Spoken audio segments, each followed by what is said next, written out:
s'abonner. Activez la cloche de notification pour recevoir toutes les nouveautés. Appuyez sur le pouce bleu pour liker cette vidéo et montrer votre soutien. Partagez cette vidéo avec votre famille et vos amis pour répandre la lumière et l'inspiration autour de vous. Merci pour ces gestes simples qui construisent notre communauté. Évangile de Jésus-Christ selon saint Luc. En ce temps-là, Jésus disait à ses disciples en parabole: Un aveugle peut-il guider un autre aveugle? Ne vont-ils pas tomber tous deux dans un trou? Le disciple n'est pas au-dessus du maître, mais une fois bien formé, chacun sera comme son maître. Qu'as-tu à regarder la paille dans l'œil de ton frère, alors que la poutre qui est dans ton œil à toi, tu ne la remarques pas? Comment peux-tu dire à ton frère: Frère, laisse-moi enlever la paille qui est dans ton œil, alors que toi-même ne vois pas la poutre qui est dans le tien? Hypocrite, enlève d'abord la poutre de ton œil, alors tu verras clair pour enlever la paille qui est dans l'œil de ton frère. Un bon arbre ne donne pas de fruits pourris. Jamais non plus un arbre qui pourrit ne donne de bons fruits. Chaque arbre, en effet, se reconnaît à son fruit. On ne cueille pas des figues sur des épines, on ne vendange pas non plus du raisin sur des ronces. L'homme bon tire le bien du trésor de son cœur qui est bon, et l'homme mauvais tire le mal de son cœur qui est mauvais. Car ce que dit la bouche, c'est ce qui déborde du cœur. L'évangile de ce 8e dimanche du temps ordinaire annoncé, Luc chapitre 6, versets 39 à 45, est un discours qui suit celui des béatitudes, Luc 6, 20 à 26, et l'exhortation à aimer ses ennemis, Luc 6, 27 à 38. Dans ce passage, Jésus s'adresse à la communauté spécifique qu'il s'est constituée. Il parle d'abord aux responsables de cette communauté, les versets 39 à 42, puis aux autres disciples qui la composent, les versets 43 à 45. L'indice montrant qu'il s'adresse aux membres de son Église est l'emploi à 4 reprises du mot frère, versets 41 à 42. Au début de l'Église, les chrétiens s'appelaient entre eux frères, adelphoi, et la fraternité, adelphotes, était l'un des noms même de la communauté ecclésiale. Pourquoi la première partie de cet évangile s'adresse-t-elle aux responsables de l'Église?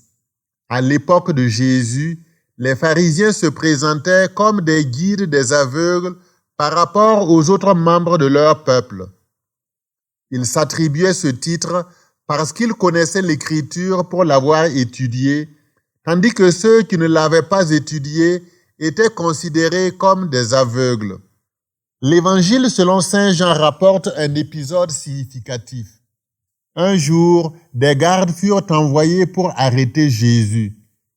Ils revinrent les mains vides auprès des grands prêtres et des pharisiens qui leur demandèrent: Pourquoi ne l'avez-vous pas amené? Les gardes répondirent: Jamais homme n'a parlé comme cet homme. Les pharisiens répliquèrent: Vous aussi vous êtes-vous laissé égarer? Est-il un seul notable qui ait cru en lui, ou un seul pharisien?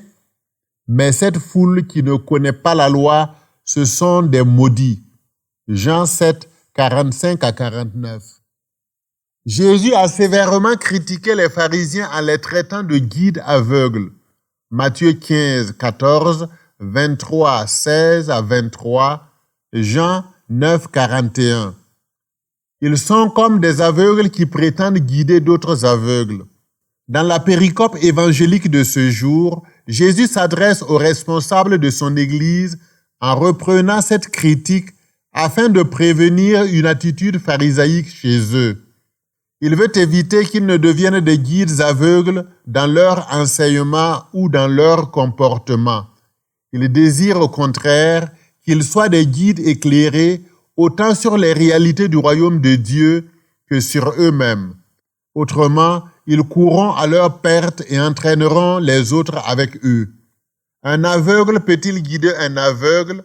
Ne tomberont-ils pas tous deux dans un trou? Jésus affirme ensuite, le disciple n'est pas au-dessus du maître, mais tout disciple accompli sera comme son maître.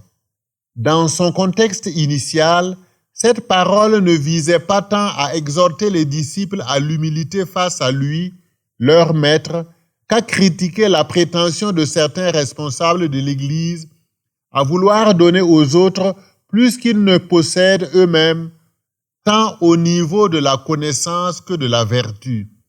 Puis Jésus poursuit avec une parole percutante. Hypocrite, pourquoi regardes-tu la paille qui est dans l'œil de ton frère, alors que la poutre qui est dans ton œil, tu ne la remarques pas? Jésus a souvent traité les pharisiens d'hypocrites. Matthieu chapitre 6, versets 1 à 5, 23 à 13 à 33, Marc 7, 6, Luc 11, 39 à 44. À l'origine, ce terme désignait l'acteur de théâtre grec qui portait un masque pour jouer son rôle, cachant ainsi son vrai visage. L'hypocrite est donc celui dont l'apparence ne correspond pas à la réalité. Jésus ne veut pas que les responsables de son Église soient des hommes d'apparence, mais des personnes authentiques dans leur être même. Il avait déjà dénoncé également les pharisiens en ces termes. Guides aveugles, qui filtraient le moustique et avalaient le chameau. Matthieu 23, 24.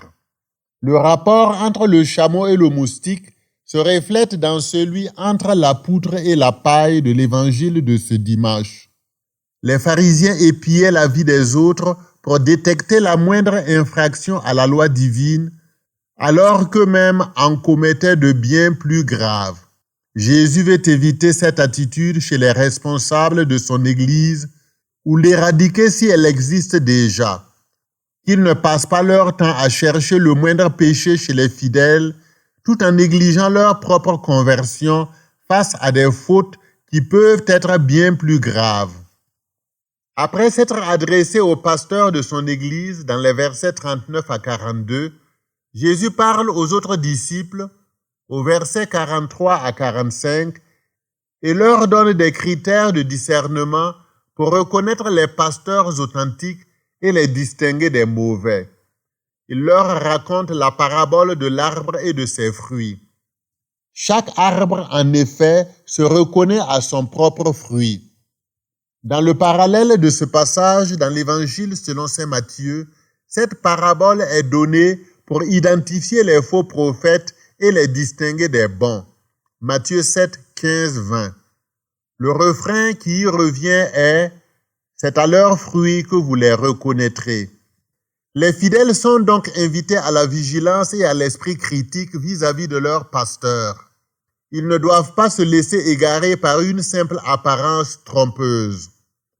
Pour conclure, Jésus enseigne que l'état bon ou corrompu du cœur des pasteurs transparaît dans leurs paroles, car la bouche parle du trop plein du cœur. En conclusion, au-delà de la distinction entre pasteurs et fidèles, ce discours de Jésus invite à adopter deux attitudes fondamentales. Premièrement, l'introspection. Ne prétendons pas éclairer les autres sans chercher d'abord à rendre notre propre vie plus lumineuse. Au lieu d'épier les fautes des autres et de les critiquer pour le moindre défaut, appliquons-nous à notre propre conversion. Deuxièmement, la vigilance et l'esprit critique.